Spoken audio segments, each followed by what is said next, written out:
Bonjour. Si j'étais une molécule de dioxyde de carbone, ou CO2, je vivrais plutôt mal ma situation. Le CO2, c'est une molécule clé pour la vie humaine et végétale. Elle permet par exemple aux plantes de pousser. Mais aujourd'hui, nos émissions de CO2 sont si importantes que cette molécule se trouve sous le feu de tous les projecteurs. En effet, ces émissions induisent un changement climatique majeur et d'ici 2050, 40% de la population pourrait vivre sans accès facile à l'eau potable. Alors une des sources principales d'émissions de CO2, c'est la production de notre électricité. Et partout dans le monde, même au Québec, des thésards cherchent comme moi comment capter le CO2. Alors, une possibilité consiste à absorber chimiquement le CO2 par une solution d'ammoniac. Ces deux partenaires ont une grande affinité et comme l'éponge absorbe l'eau, la solution d'ammoniac est capable d'absorber le CO2.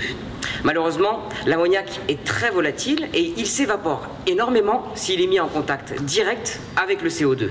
Alors, quand j'ai débuté ma thèse, mon chef m'a dit « Kamel, ta mission, si tu l'acceptes, c'est de trouver un dispositif capable de mettre en contact efficacement le CO2 avec l'ammoniac. Il devra capter le plus de CO2 possible et limiter au maximum les pertes en ammoniac.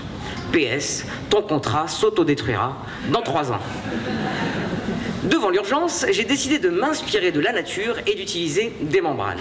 Une membrane, c'est une fine couche qui a la faculté de choisir les molécules qu'elle laissera passer. Comme un tamis, une membrane laisse passer en premier les molécules les plus petites. Alors la plus belle des membranes, c'est certainement votre peau.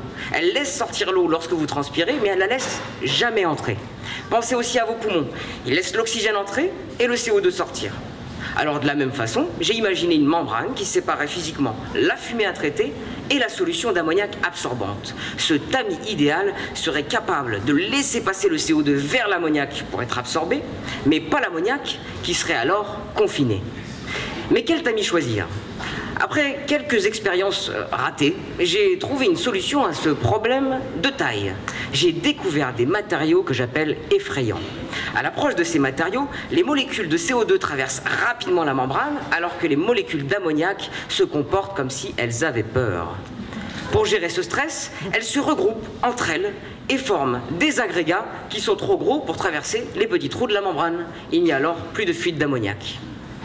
Après 3 ans en blouse, j'ai montré que ces membranes permettaient de capter plus de 90% du CO2 et de réduire drastiquement les pertes en ammoniac. Alors, dans 3 mois, quand j'aurai soutenu ma thèse, je pourrai enfin dire mission accomplie. Merci beaucoup.